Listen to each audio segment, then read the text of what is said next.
You ask Tiger to calculate. This deals with linear inequalities with one unknown. The final result is x smaller than 5/2 smaller than 21/2. Let's solve it step by step. Simplify the expression. Expand the parentheses.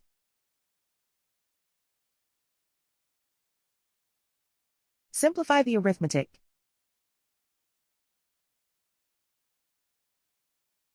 Expand the parentheses.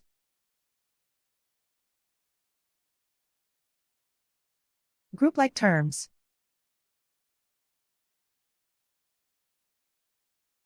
Simplify the arithmetic.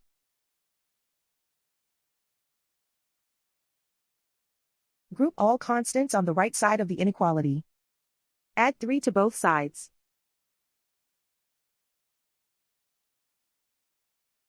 Simplify the arithmetic.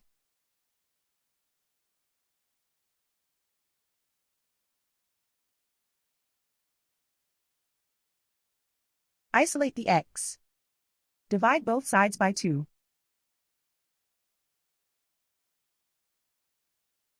Simplify the fraction.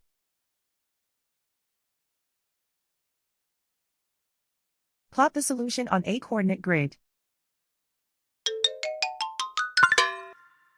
And so the final result is x smaller than 5/2 smaller than 21/2.